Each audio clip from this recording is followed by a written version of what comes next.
एक गांव में पुष्पा नाम की बेहद लालची औरत मिठाई की दुकान चलाती थी। पुष्पा स्वभाव से बेहद क्रूर और लालची थी। एक दिन पुष्पा की दुकान पर रबड़ी बनाने वाला मोहन उसकी दुकान पर थोड़ी देरी से आया। मोहन, तू अब आया है दुकान पर? देरी से आने के लिए मुझे माफ कीजिए पुष्पा जी, मेरी बीवी की तबीयत बहुत खराब है। तुम आजकल के निठल्ले विवाह होते ही जोरू के गुलाम बन जाते हो। मैं तुझे आज के पैसे नहीं दूंगी। ऐसा मत कीजिए पुष्पा जी, मैं तो आज आपसे तनख्वाह बढ़ाने की बात करने वाला था। क्या बोला? अरे कुछ लाज शर्म है कि नहीं? या वो भी बेच कर खा लिया तूने? एक बात कान खोल कर सुन ले, मैं तेरे सैलरी में एक फूटी कौड़ी भी नहीं बढ़ाऊंगी। देखिए पुष्पा जी, आपके दुकान की रबड़ी बहुत दूर तक मशहूर है और उस रबड़ी को मैं ही बनाता हूँ। ये मत भूलना, दूसरे दुकानदार मेरे आगे पीछे घूमते रहते हैं। अगर आप मेरी तनख्वाह नहीं बढ़ाएंगे तो मजबूरन मुझे यहाँ से काम छोड़कर जाना होगा। अरे तो अभी और इसी वक्त छोड़कर चले जाना। अरे तुझे क्या लगता है मेरे दुकान की रबड़ी तेरी वजह से मशहूर है? ठीक है, मैं भी आपकी दुकान पर अब काम नहीं करना चाहता। मेरा हिसाब कर दीजिए, मैं चला जाऊंगा। अरे काहे का हिसाब और काहे के पैसे? एक फूटी कौड़ी नहीं दूंगी। जो भी करना है कर ले। मोहन ने बहुत कोशिश की। मोहन आंखों में आंसू लिए हुए दूसरे हलवाई की दुकान सुरेश की दुकान पर चला गया। मैं जानता हूँ मोहन कि पुष्पा एक बेहद लालची और क्रूर औरत है। वो तुझे पैसे नहीं देगी।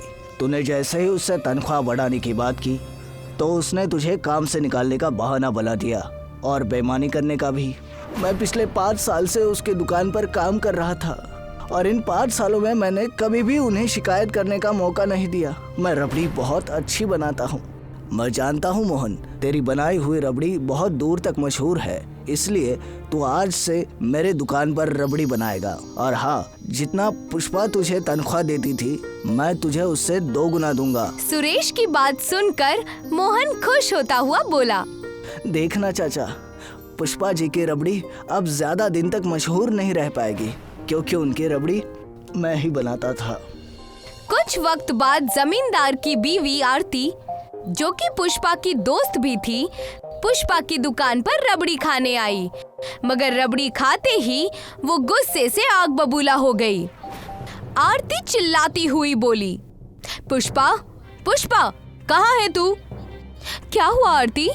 आज की रबड़ी तुझे पसंद नहीं आई? अरे ये रबड़ी है या समोसे की चटनी? एक तो इसमें बिल्कुल भी मिठास नहीं है। पहले तो तेरी रबड़ी बहुत अच्छी बनती थी, अचानक से ये तेरी रबड़ी को क्या हो गया? फिक्र मत कर आरती, शायद गलती से मेरे नौकर से रबड़ी बनाने में कोई गलती हो गई होगी। कल से तुझे शिकायत का मौका नहीं मिलेगा। पुष्पा की बात सुनकर आरती वहाँ से चली गई। पुष्पा का नौकर गणेश पुष्पा से बोला, अरे रबड़ी तो मोहन ही अच्छी बनाता था पुष्पा जी, आपने उसे धक्के देकर निकाल दिया। तू अपना मुंह बंद कर। उस रमेश को भी यही लगता था। कुछ दिन बाद देखना मेरी दुकान पर रबड़ी लेने वाले की कैसी लाइन लगती है। अरे तुम लोग तो कल के बच्चे हो। मुझे रबड़ी का कारोबार करते हुए पूरे 20 साल हो गए हैं। मैंने अपना मकान और कार रबड़ी बेच बेच कर ही खरीदी है। कुछ दिनों बाद पुष्पा की दुकान पर रबड़ी लेने वालों की भीड़ जमा होने लगी। गांव का कोई भी आदमी सुरेश की या किसी और की दुकान से रबड़ी खरीदने को तैयार ही नहीं था। पुष्पा की दुकान को छोड़कर गांव की सभी दुकानों पर कुत्ते लौटने लगे। ये देखकर मोहन सुरेश से कहता है, मैं इतनी अच्छी रबड़ी बनाता हूँ सेठ जी, फिर भी हमारी रबड़ी कोई खाने को तैयार ही नहीं है। रोज रोज रबड़ी फेंकने से तो आपका दिवालिया निकल जाएगा। मैं भी यही सोच रहा था मोहन, लगता है मुझे कुछ दिनों के लिए अपनी दुकान बंद करनी पड़ेगी।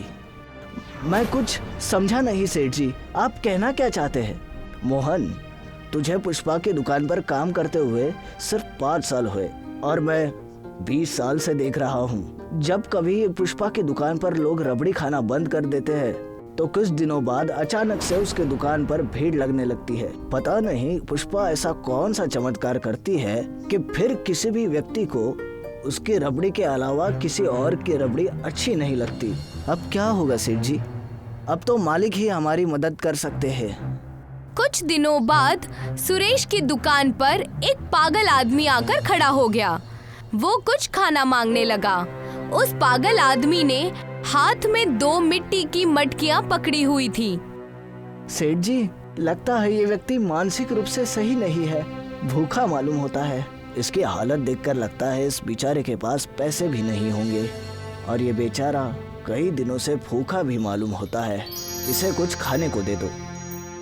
मोहन ने रबड़ी उस पागल आदमी के सामने रख दी, लेकिन वो पागल मोहन की दुकान की सारी रबड़ी खा गया और अपने हाथ में पकड़ी हुई एक कच्ची मिट्टी की बनी हुई मटकी मोहन को थमाकर वहां से चला गया।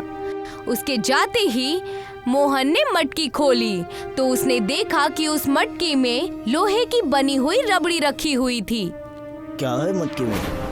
इस मटके के अंदर कुछ सामान रखा हुआ है जो बिल्कुल रबड़ी की डिजाइन का बना है। बेचारा दूध की बनी हुई हमारी सारी रबड़ी खाकर चला गया और हमें लोहे की रबड़ी देकर चला गया।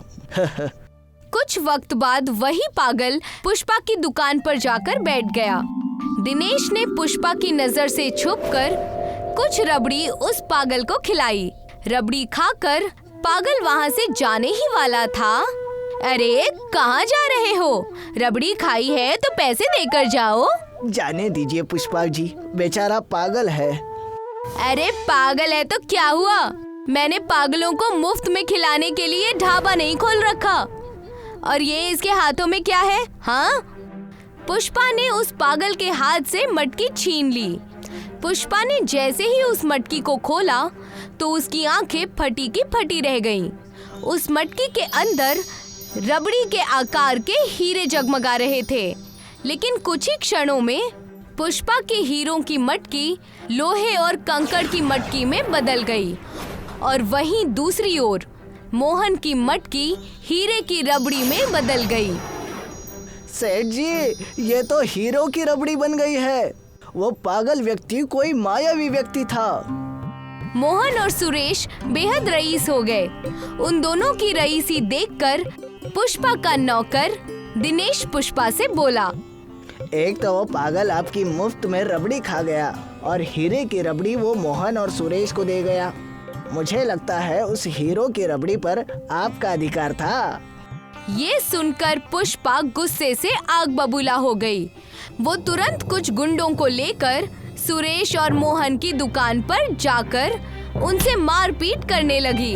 कुछ वक्त बाद वहाँ गांव के लोगों की भीड़ इकट्ठी हो गई और पुलिस भी, जो कि पुष्पा के ही पक्ष में थी।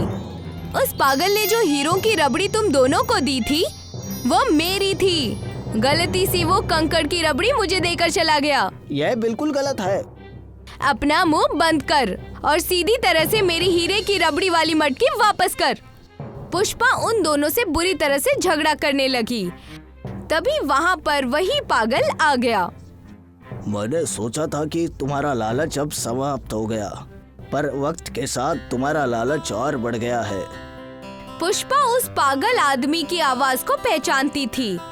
वो उसके शौहर की आवाज थी, जो कि सालों पहले खो चुका था। गांव वालों, 20 साल पहले मोहन के पिता को कोयले के खान में हीरे मिले थे। उस बेचारे ने मुझे अपना समझकर वो हीरे एक रात के लिए मेरे पास रख दिए थे। मेरी बीवी पुष्पा एक लालची औरत थी।